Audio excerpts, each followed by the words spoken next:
Every team, every topic, everywhere. This is Believe.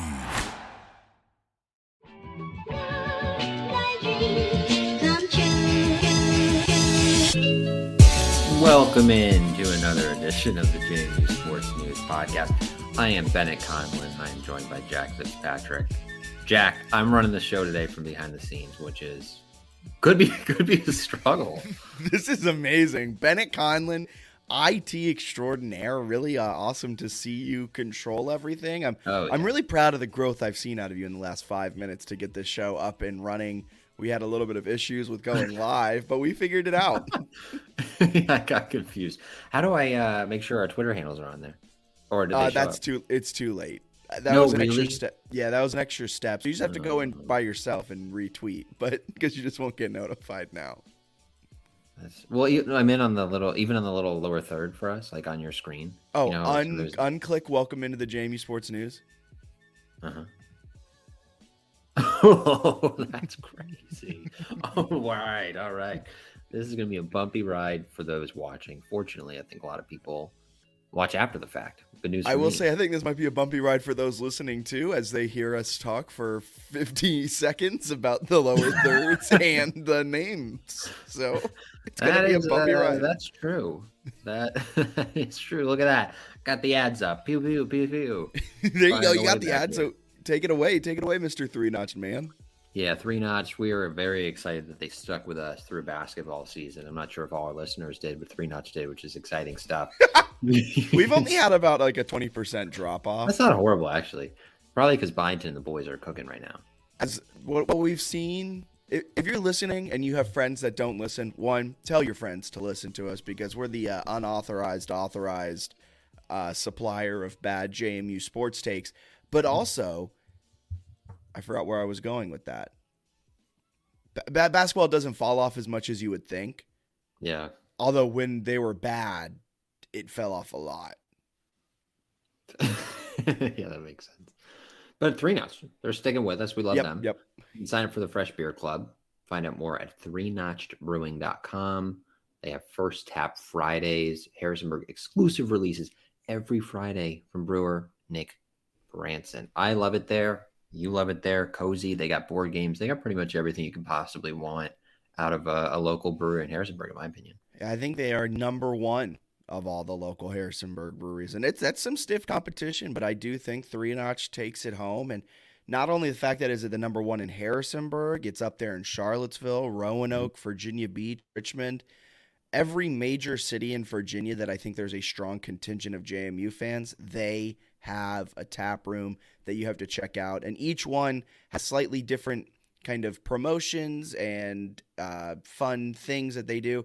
Valley Collab House is the one we talk about the most because, we're talking with them every week about what's happening. So check out your local 3-Notch, see what they're doing every single day. Because who knows, they may have, they have their Fresh Beer Club, but they may have a slightly different selection. That and along with all of their fun songs, they probably have First Tap Fridays or something along those lines as well. Absolutely. And did you know that BetOnline remains your number one source for all of your sports betting needs this season? Everything from NFL playoffs, the big game is right around the corner, to pro and college basketball. When will LeBron James break Kareem Abdul-Jabbar's scoring record? We're recording this on Tuesday at 7:01 p.m. Eastern, so by the time you're listening to this, he very well could have already broken it. And college basketball. Is UConn a fraud? Maybe. UFC, MMA, and more. Clemson's a fraud. Clemson's a major fraud. But I think UConn's in a really bad of it. We'll talk about this off air, I guess. They're up 20 points on Marquette right now, so. Yeah, but they also didn't they lose to Georgetown? They're so back. Didn't they lose to Georgetown? Did they? They were in a close game. No, it was a very close game with Georgetown. Okay. You'll always find the latest odds, team matchup info, player news, and game trends at BetOnline. With live betting options, free contests, and live scores for almost any sport or game imaginable, BetOnline is truly the fastest, and it's truly the easiest way to bet on all your favorite leagues and events. Head to betonline.ag today or use your mobile device at betonline.ag to join and receive your 50% welcome bonus for everyone signing up and making their first time deposit. Make sure to use promo code BLEAV, that's promo code BELIEVE, to receive your 50% welcome bonus. Bet Online, where the game starts.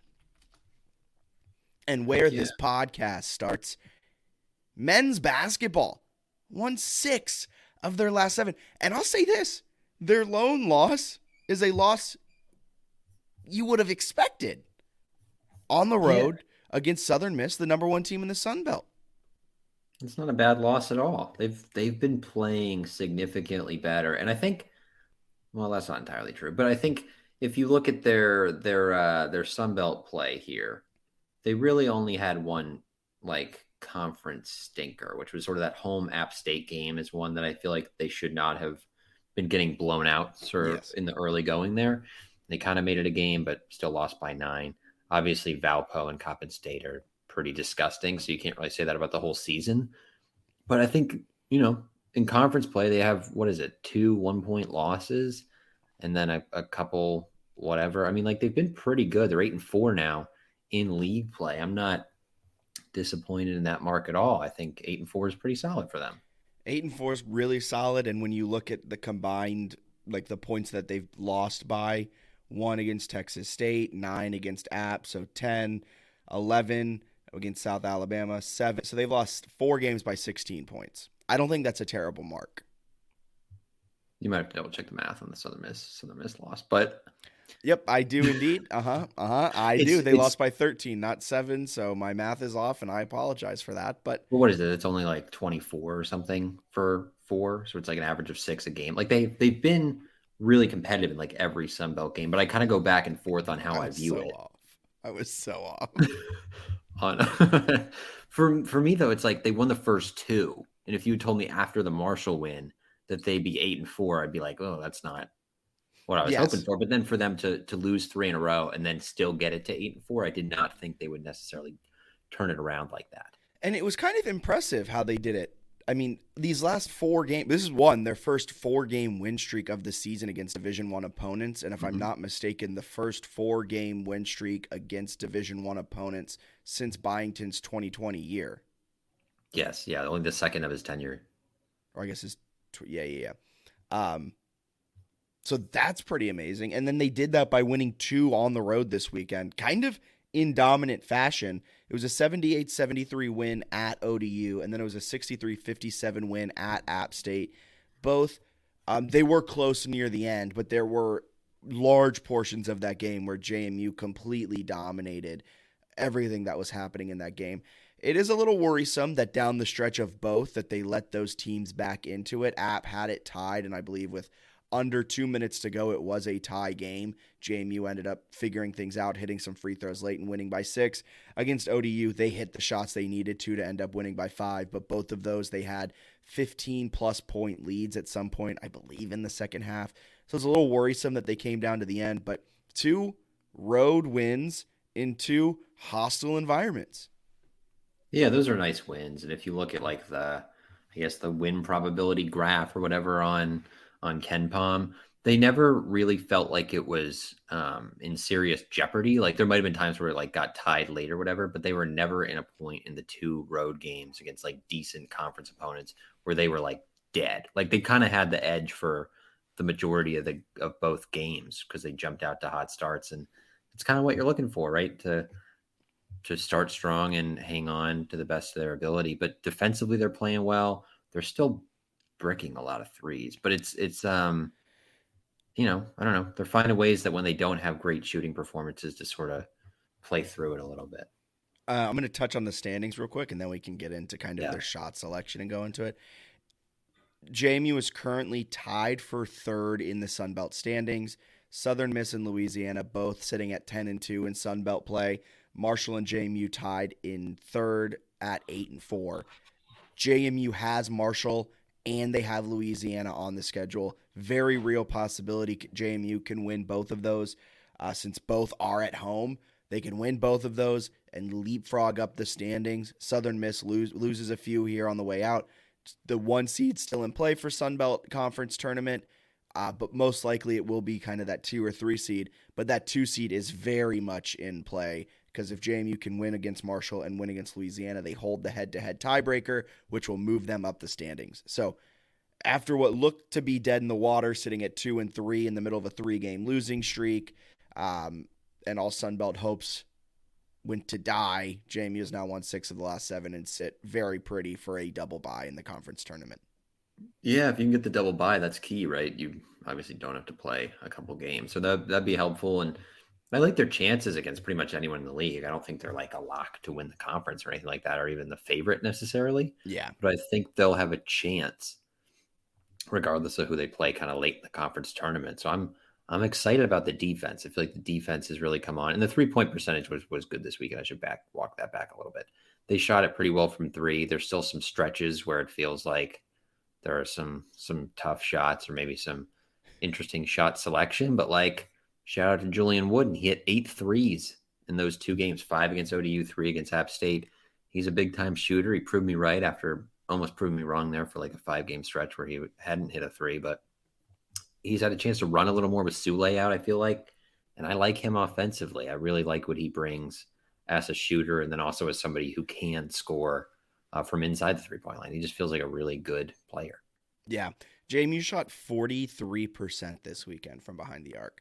That's the number they need to be shooting. They shot 20 times against ODU, went 10 of 20 against the Monarchs. Against App State, they went 11 of 29 from behind the 3-point line. They actually shot it better from 3 than they did from 2, which might be a reason that App State got back into that game. Yeah. That they probably just couldn't hit their bunnies late. But kind of like you said, it did kind of feel like at times there were slower stretches. But what I really like, Noah Friedel also 0 of 6 from behind the arc against App State. And they still shot 37.9%. So that's really promising. But I think what the difference is over this 7-game streak and more specifically this 4-game winning streak, and correct me if I'm not seeing this right, it's who's taking the threes. Molson's not really taking many threes anymore. As many, or at least as many threes / bad mid-range shots. You're not seeing Amadi jack up from 3. You're not really seeing Offram jack up from 3. You're not seeing Edwards do it as much.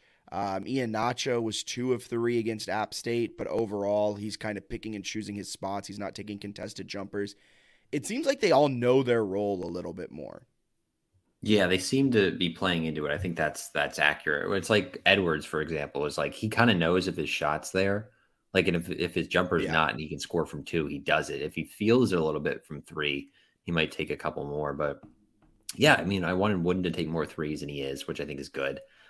Morse got injured against ODU and missed the app game, so that'll be something to monitor. His shoulder got, I guess his left shoulder got kind of banged up. Byington, I don't think we'll ever say anything clear the rest of the season on what his status is, so we just have to kind of wait on that. But yeah, obviously, if he comes in, you got another guy who can shoot. But with Molson's game against ODU is, I think, the best game he's played all year. 9 assists, no turnovers, 18 points, only took 2 threes. Like, that's pretty perfect for what you're looking for out of him, right? No turnovers. He shot it efficiently, which is not necessarily his calling card. When they can get that kind of performance, like, they're pretty good. Yeah, and he had a good weekend overall. And after we were kind of ragging on him the weekend before, where according to Ken Palm, his offensive efficiency ratings were just abysmal. And yet the one of the websites you used was saying that the Takal and Noah combo is one of the most efficient duos in all of the nation, which I was scratching my head at. But then he went and proved me wrong in these 2 games. His stat line you just mentioned against ODU was fantastic. And honestly, his stat line against App State, 16 points, 4 of 8 shooting, 2 of 4 from deep, 6 of 7 from the free throw line, snagged 5 rebounds, had 3 assists, 4 turnovers. But overall, like, that's what you need out of him. And I think 4 of 8 is okay. Sometimes I don't love that he's a volume shooter, but when he's hitting it at a 50% clip, I don't mind it as much. But there are times it seems he goes a little cold. But a really good weekend. And I think this team can only go, and this might be really stupid analysis, but I think this team can only go as far as Molson lets them. It's a key part of it. It's right that huge trio with Friedel and Morris and Molson. Like you kind of need two of the three, or at least one of the three, to play really well or contribute in a way that's maybe outside what we anticipate. I got to shout out Noah Friedel too, though, real quick, because he wasn't getting a lot of run in the final minutes of games for a large portion of conference play. These last few weekends, he has been getting run in the final minutes. And while his shot might not be there, he's rebounding at a really solid clip for a guard. He had 10 rebounds against App State. He didn't hit a shot. He didn't have a point. Or I guess he had 2 points because of free throw line.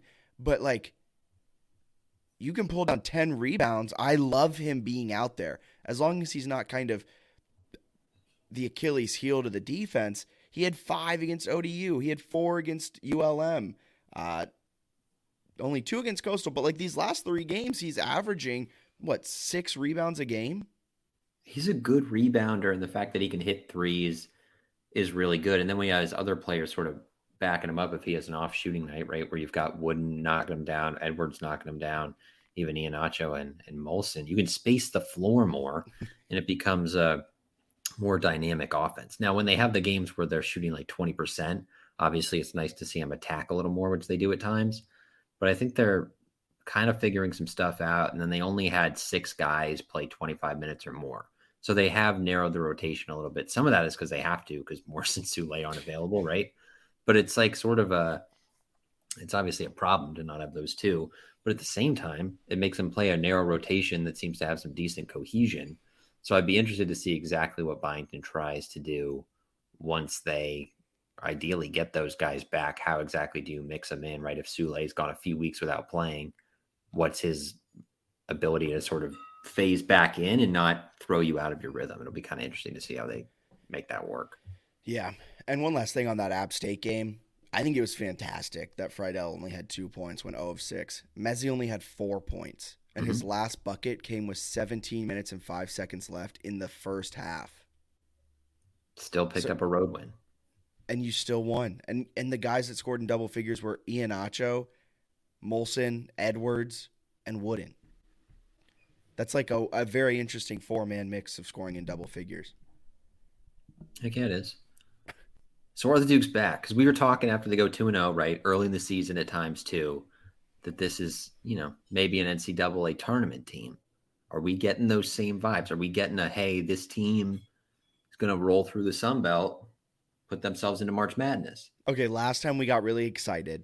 We were on here on our 3-notch preview, which is coming up in a little bit, talking about how it's so JMU can go to 4-0 in Sun Belt play so easily when they were getting set to take on Texas State and App State both at home.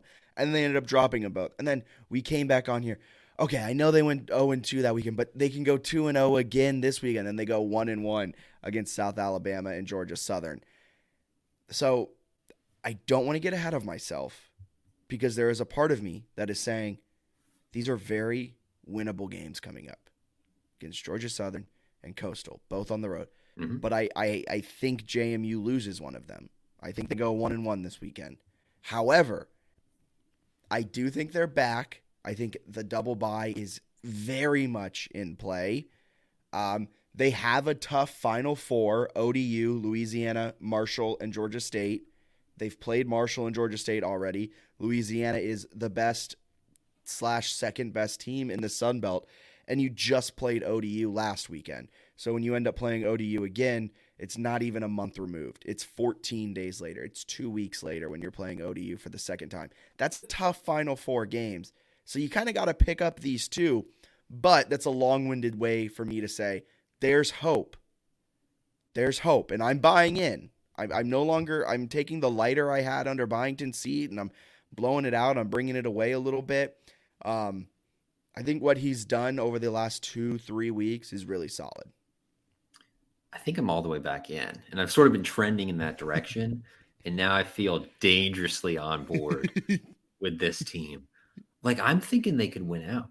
I'm thinking it's a legit possibility they win the last 6. I think so too, but I don't want to get too ahead of Well, here's what gets me excited. Is like a lot of the times you'll go on Ken Palm and a team is like favored in their last 6 and like 5 of the games are by like a point. If you look at like the projected spread in these games, it's Georgia Southern, JMU 5-point favorite, Coastal, JMU 9-point favorite, ODU, JMU 9-point favorite, Louisiana 4-point favorite, Marshall 1-point favorite, Georgia State 13-point favorite.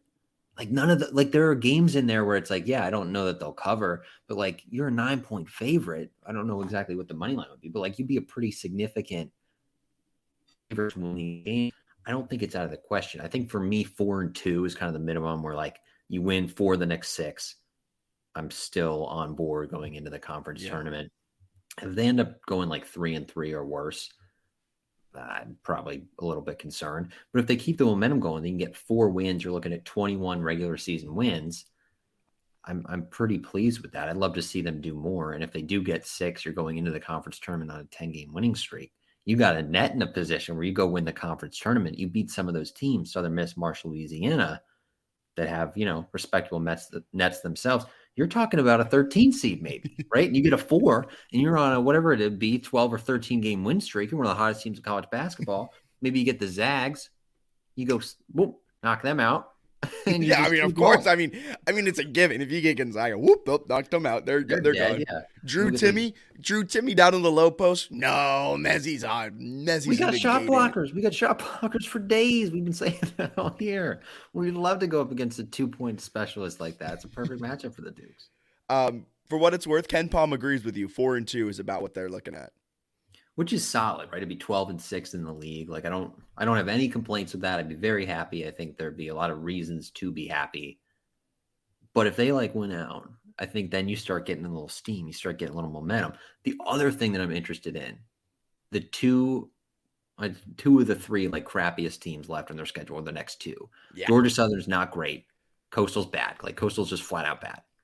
So if you go get those 2, you have 4 home games. I would love to see what the fan support is. Like, is there enough knowledge? And I don't want to say this offensively, but like in the community or even the student body to be like, oh, they're making a run at a Sun Belt title, or is it like such small potatoes that people don't notice? Because I'd love to see what those crowds are like for, ODU and Louisiana, Marshall, and then Georgia State's a crappy opponent, but it's also the last game of the year. I mean, weren't the Coastal and Louisiana Monroe crowds good? Right? They were. Yeah. I would think they'd be good. I think so too. Now do the student, and again, like you said, I don't mean this offensively, but like, would the general student know they're in the running for a Sun Belt champion, like regular season championship?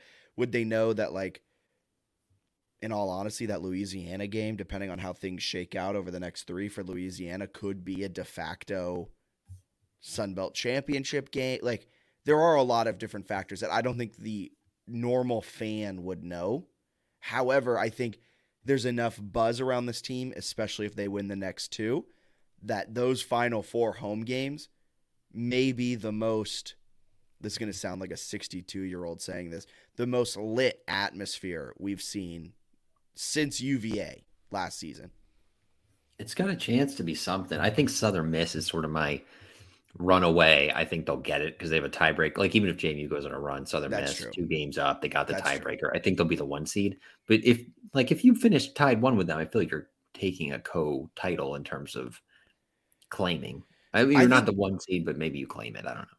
I think at the end of the day, just getting a double bye is the biggest thing. Like, yes. That's the most necessary thing. And 1 through 4, it doesn't matter how it's stacking up because I think the rest of the Sun Belt is so bad. It doesn't matter if you're playing the 5, 6, 7, 8, 9, or 10. Like, do all the teams make it in the Sun Belt? I believe yes. Yeah, so it doesn't matter if you're playing 5 or 14. Like, those teams are all bad. Yeah, I think the only one in the middle that's like, I guess like Troy and South Alabama have some redeeming qualities to them, but they haven't played consistently enough to make it really a threat. It seems like I would agree that it's probably those 4 that I think will get the double bye, and those are your 4 that are sort of competing for the title. And it's exciting because we get the next month.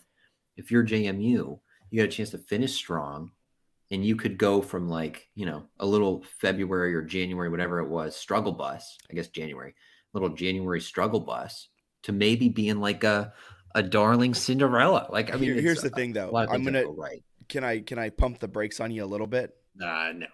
Okay, I'm gonna Yeah. try to, and let's see what happens.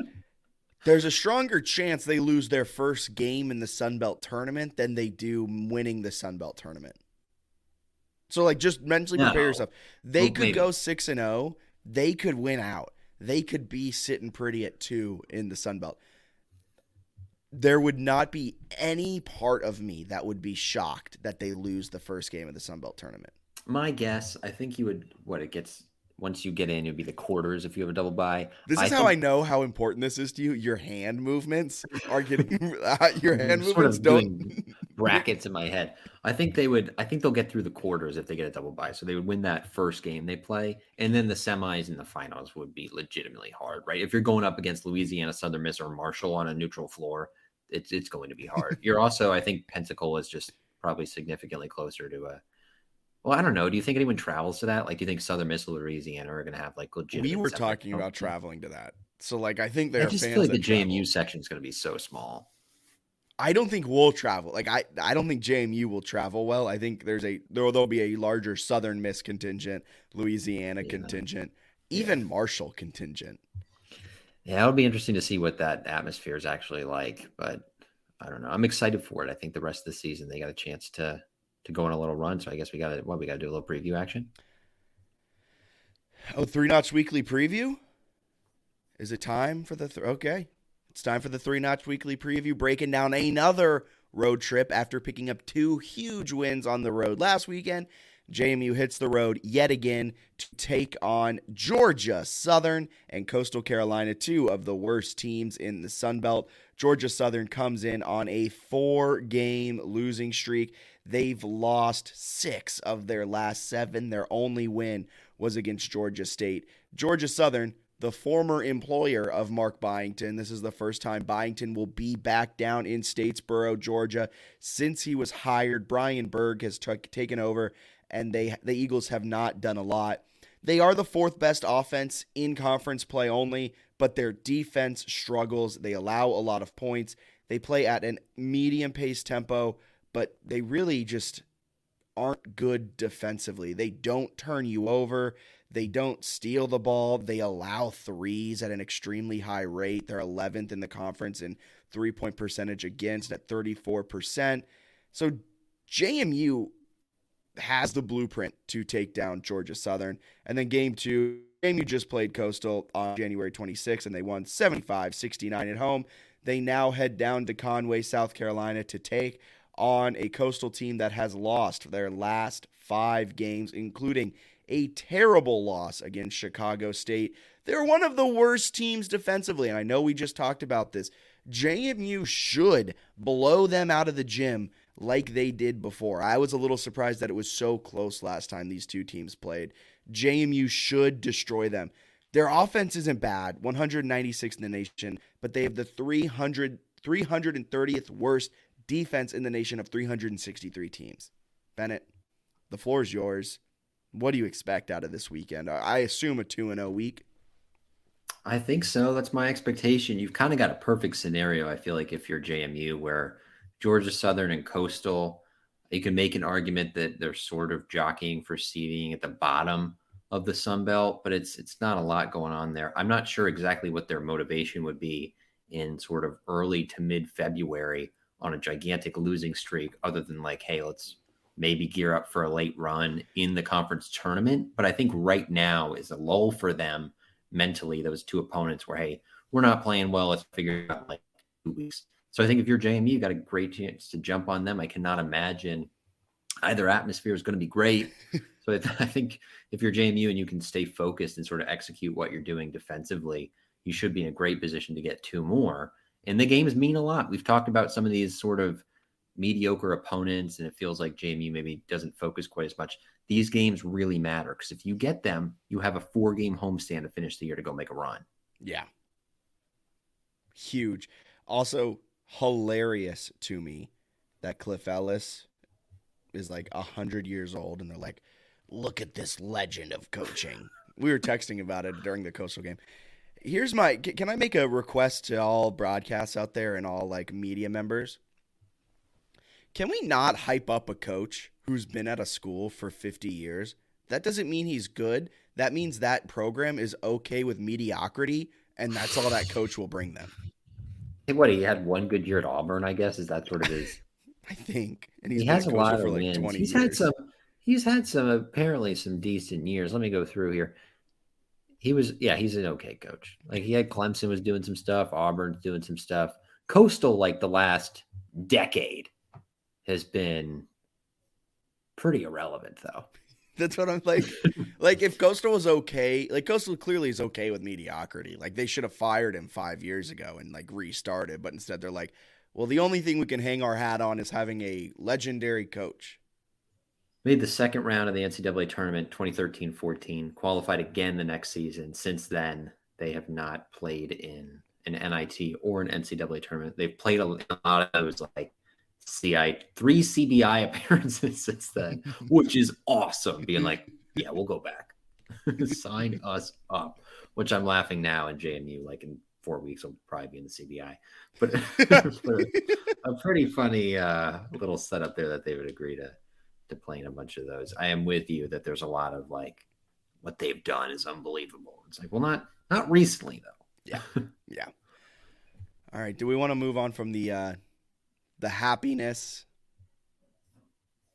to the sadness of women's basketball? They've lost 4 of 6. They've lost 4 of 6. They've lost 3 of 4. Mm-hmm. Both That's of which good. Aren't good marks, especially because this 3 of 4 streak comes off the heels of the Troy win. Yep. Like after the Troy win, you were sitting there with what, one conference loss with a win over the next best team, and you not dominated, but like you won a game that in past it seemed like JMU had found ways to lose, and now after a 1-1 weekend, you just lost to Georgia Southern, who's not a good team. You're sitting at 8-4 in conference play, tied with 5 other teams for second. If you slip up one more time this season, you just lost your double bye. I think they got a little room for error. A little bit. Because maybe there's one loss. Maybe 5 losses gets you the double bye still. They're in a 5-way tie for second. So I think that's right. So you have to be of those 3 teams, if my brain is working. Yes. So so you get 3 of the teams will get double byes and 2 of them won't. Yeah, you'd love it if you could only lose 6 left. You go 5-1, or I think 4-2 might get them in, depending on what other teams. They should go 6-0. It's a tough slate the rest of the way, though. You beat Troy. You looked but dominant. But they're broken now. They don't look right at all. And I was looking at it. So in the 3 out of their last 4, whatever, those 3 losses, they've allowed teams to shoot 50% from 3. So that's kind of like all right, like they had kept themselves in pretty much every game with defense, right? Obviously the Troy game is sort of an exception where they played really well offensively. But you look at like their other games, like defense was awesome and they were sort of dominating with defense. And they've had a little lull here where teams are just nailing threes against them, which is not great, which I hope is a little bit of a blip where like maybe we're giving up a little bit too much room. Maybe they're hitting shots at a higher clip than they normally do. So I think it's fixable. But at the same time, if you go into the Sun Belt tournament or you like blow this double bye and you're leaking water, you don't have momentum, it's going to be a really difficult way to end a season and a tough way to sort of swallow things. I mean, a few games ago, it was sort of the Kiki Jefferson is the player of the year campaign, and we're going to finish in the top of the league. You finish like 5th, Kiki's not winning that award, like regardless of stats. And I think there are others that have good stats too. Like I think she has a strong case for player of the year, but if you finish 5th, like I don't see that happening. So it's kind of a disappointing stretch here. And not only are they allowing teams to hit threes at an insane clip over these last 3 games of 4, but they're letting like one player just dominate them. Against Georgia State, it was Nyla Jean, who went 6 of 11 from the field, 5 of 7 from deep. Against Coastal Carolina, it was Asia Blunt. She finished with 20 points, went 6 of 10 from the field, but 8 of 8 from the free throw line. just absolutely ate inside against JMU. Against Georgia Southern, what's her first name? It was Taryn Ward, who went off for 25 points, but 11 of those points came from the free throw line. She was only 5 of 15.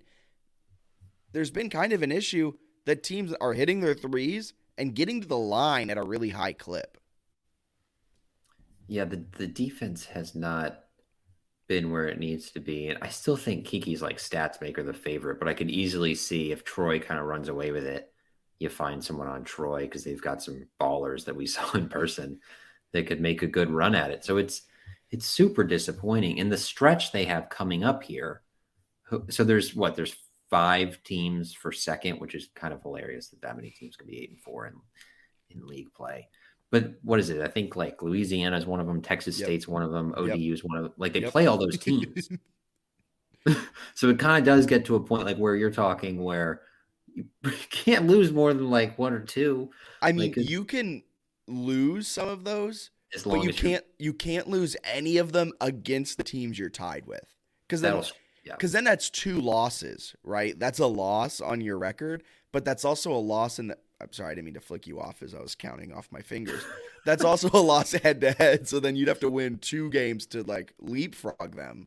So if you're sitting in a 4-way tie tied for third and you lost to all of these guys, but you all have the same record, sucks to suck, you're the odd man out because you don't have the head-to-head. Right, you want some of those tiebreakers. So they like ODU, they beat at home, so they have a little edge there. I forget who some of the other teams are that have the 4 losses, but like I don't think they played Louisiana or Texas State yet.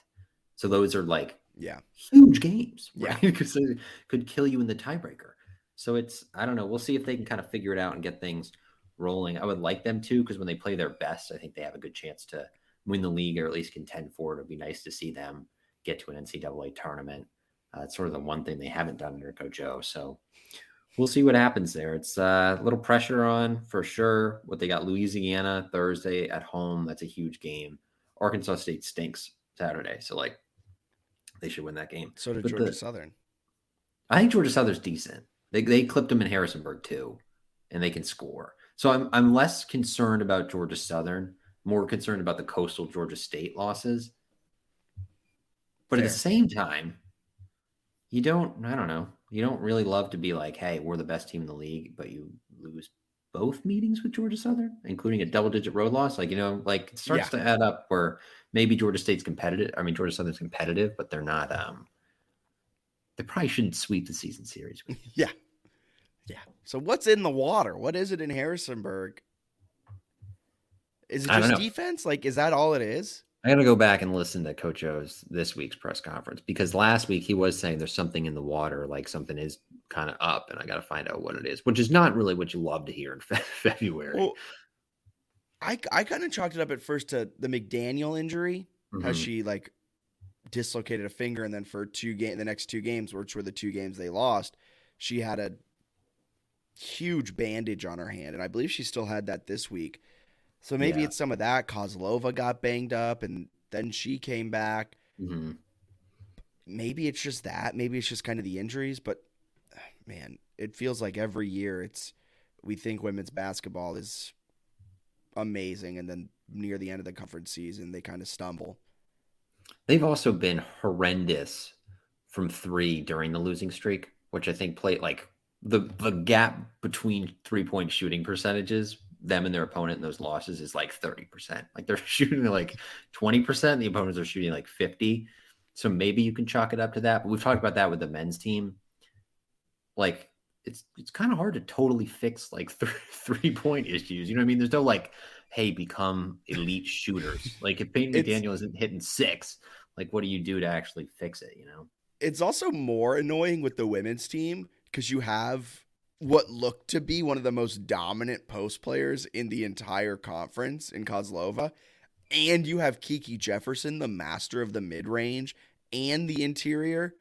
And then you're just kind of like dying by the 3. They also did a nice job. I was looking at it. I think like a lot of key contributors had 4 fouls. I think JMU had 4 players get 4 fouls against Georgia Southern, including Kozlova. Kozlova, this is a kind of a wild stat line. She had 6 points and 7 rebounds in 13 minutes, but she had 4 fouls. Was it? Did you say that your hot take with Kozlova is just to play her as much as you can until she fouls out? Kind of. And Goodman did a nice job. She had 5 points and 7 rebounds in 27 minutes. So she kind of came in and took some of that. But Kozlova, her level is kind of above whatever anyone else on the team in the post can do. So yeah, that's kind of my hot take. Is like if she gets to, I don't care. Like just run around and see what happens with it. But obviously in that one, if she's only played 13 and has 4 fouls, that probably would have led to a very quick foul out. Yeah. And Goodman's like, Coach, I don't get a breather ever. And you're like, no, that's sorry about that. Go ultra small to give Goodman like a 2-minute rest. Yeah. So what's up next for women's?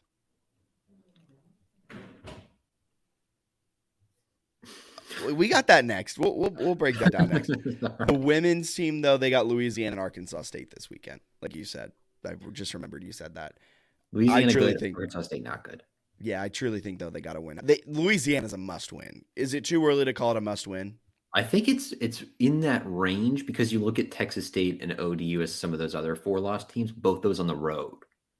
So like a home game against one of the 4-loss gigantic Tide teams, you might need that if you're looking at a double bye, like because that gives you maybe a little cushion to drop one to like ODU or something.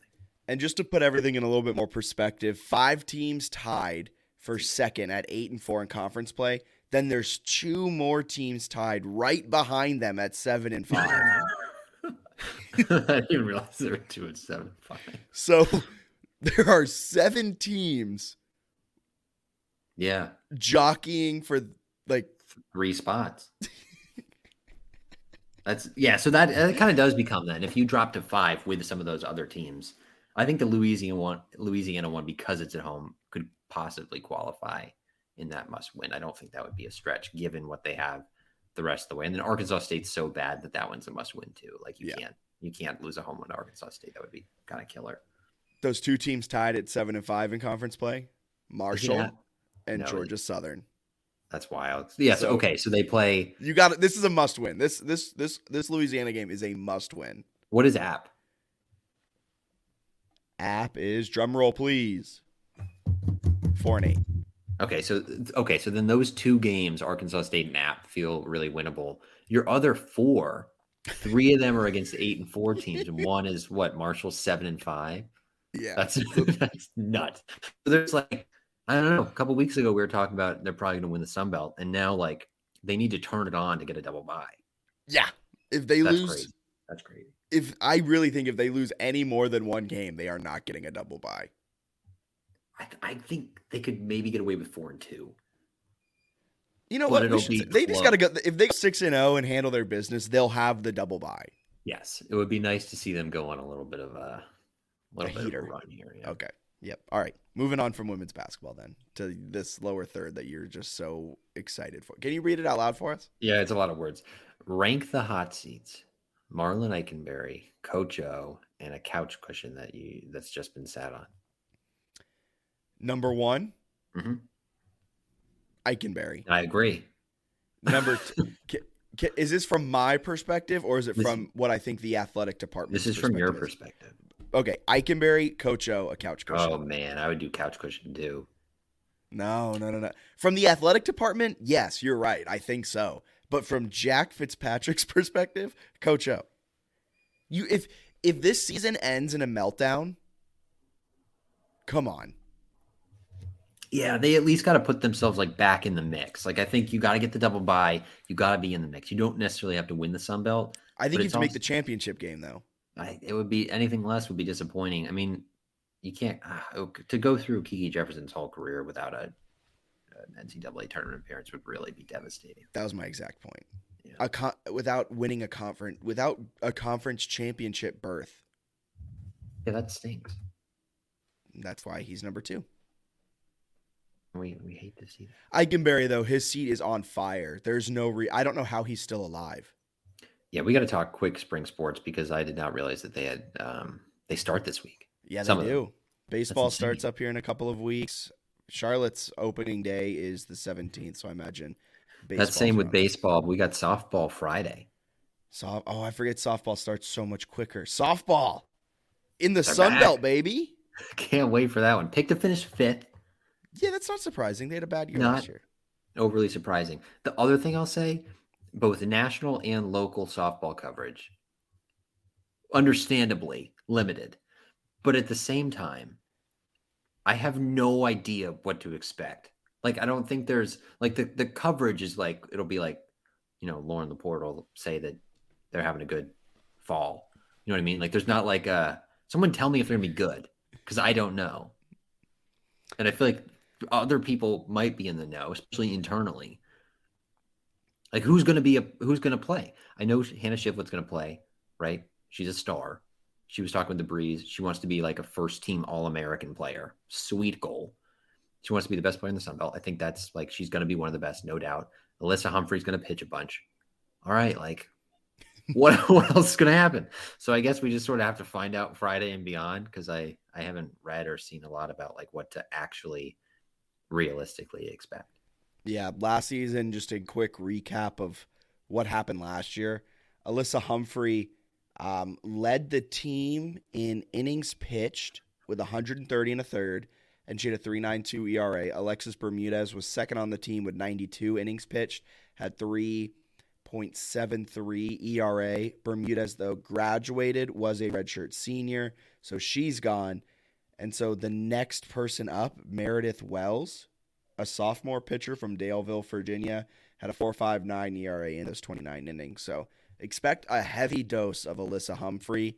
And if I'm not mistaken, Humphrey is a pure pitcher. She is, and then like I think Meredith transferred. So Oh, then you got they she did, added yeah.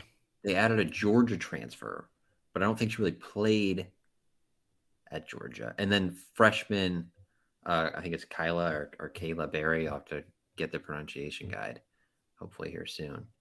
And I think someone had her as like a top 100 freshman to watch. Like I think she's pretty highly regarded. But again, I don't know. So I don't know what they're gonna do. I don't know what what they're gonna look like. And they also added Brittany Hook, who's a graduate transfer from South Florida. But I don't know that if she's expected to be like. I mean, she had, I guess, at South Florida, she played 3 seasons and had 12 strikeouts. So they obviously weren't using her a ton. So like, I don't know exactly what that means for. And then I guess she also can play outfield. I mean, I don't know. I don't know. And I want Yeah. to know because I love this team. It just feels like I have no idea. And then obviously on a more serious note, I would be interested in coverage around like the emotions of this year, right? Friday's the first game they played since Lauren Burnett's death. And then they'll obviously come home and have their first home games since that horrible event. So it's going to be interesting to see how the community supports them. I imagine they'll have a ton of community support. They always do. But yeah, interested to hear more about this team, what they're going to look like, and also what it's like to just even like play again after everything that went on last year. So a lot of interest for me with the softball team and hoping that we can get some increased coverage here. Understandably too, that we do not have a lot, right? With like, they're not a top 25 team. And then if you're like a local media reporter, both basketball teams are in the heat of conference season. So you're probably not hammering out like detailed softball or even baseball things for the weird sickos like you and me who love those Olympic sport breakdowns. Yeah. Yeah. Man, can't believe it's almost here. I'm scrolling through baseball's roster too. So many new faces, man.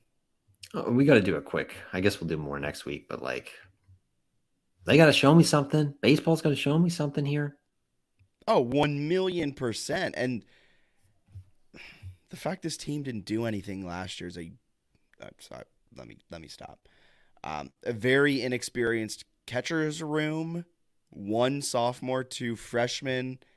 Um, Carson Bell comes back, Kyle Novak, Fenwick Trimble, um, kind of names that you may have heard of last year. Mason Dunaway, but a lot of new names. Liam Grubbs, who's been a consistent guy out there on the bump, but I mean, just so many new names here. that I'm scrolling through and I'm like, this is a 57% new roster. I just have a lot of questions, a lot of doubts. I don't know. Just feels like every time they got some stuff going in years past, they would quickly follow that up with a disappointing showing. Like, and they're not horrendous. Like, worth noting that they're not like this terrible program. They're just like impressively mediocre, and was a little confused, to be honest with you, by some of the fans I feel like we interacted with last year that were like, oh, moving to the Sun Belt is going to be a big help because of the increase in competition. Huh? JMU, Why would that help? No, JMU is they're bad at baseball. Like, I'll say that. You're in one of the hotbeds of the country in terms of recruiting, in terms of talent. Like, in all honesty, Virginia and the Valley have some of the best high school talent at least in Virginia. You should be one of the top teams in Virginia. You were 27 and 26, and you're telling me you had a top prospect in the MLB who is going to be in the majors within 3 years. You had Travis Reefsnyder, who raked in the Valley. You had Trey Dabney, who raked in the Valley. You've had a bunch of guys in the Cape. You've had all of this awesome experience. You've had 15 pitchers, I may be exaggerating a little bit, who got drafted into the MLB. And you were 27 and 26 a year ago. In 2021, let's see, maybe they were a little bit better. Nope, 11 and 17. Let's see, 2019, 2020 doesn't count because of COVID. You know, they had all that talent. 31 and 26, that's really good. Oh, wait, 11 and 13 in conference. This is not a good team. This is a team that is vastly underperformed for the entire time. This team has the opportunity to be great. In the Sun Belt, they should get better, but they're going to get left in the dust. This team has to rebuild from ground zero, and they have so far refused to, but that's the only way to get good, and this team just doesn't. Yay. I love that rant. One of many. Got to improve. Got to see it this year against quality teams. I think that's fair. They feasted a little bit, boosted their records on some low level teams. They got a decent slate this year. Obviously, the Sun Belt's a challenge. Let's see something from them. I think they're picked to finish 6th in their division or something.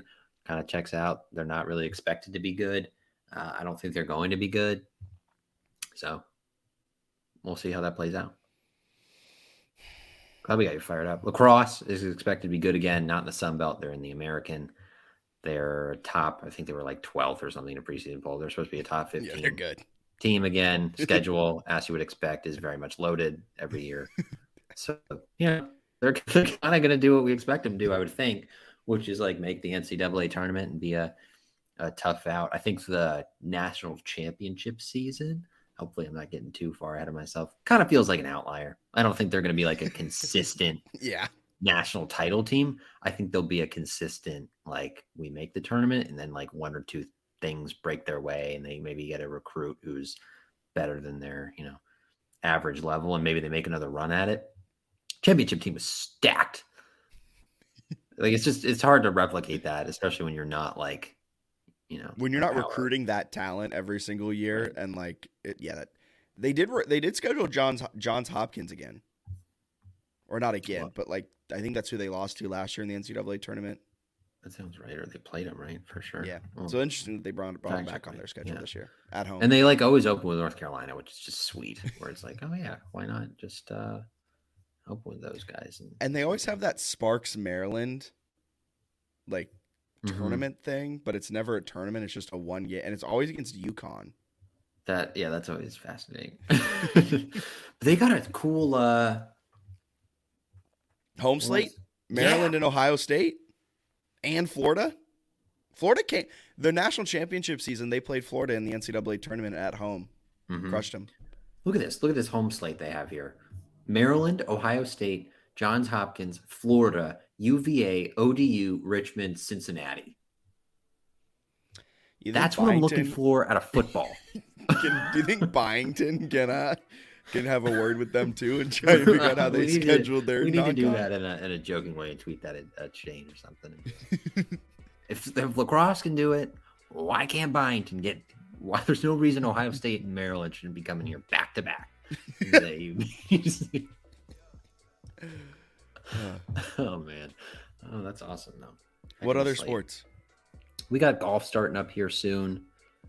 Tennis. You know, we're a big golf podcast. Tennis has already been going. The women's team has a really hard schedule.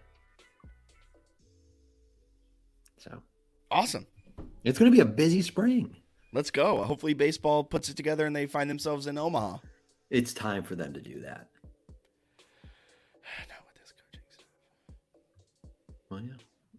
All right, for Bennett Conlon, my name's Jack Fitzpatrick. Thank you guys for tuning into the JMU Sports News Podcast presented by Bet Online.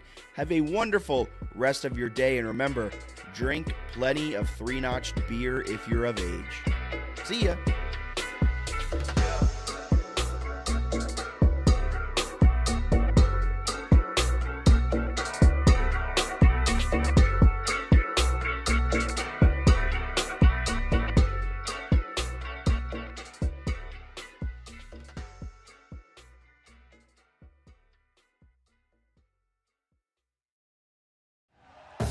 Thank you for listening to Believe.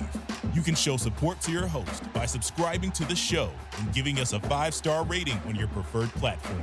Check us out at Believe.com and search for BLEAV on YouTube.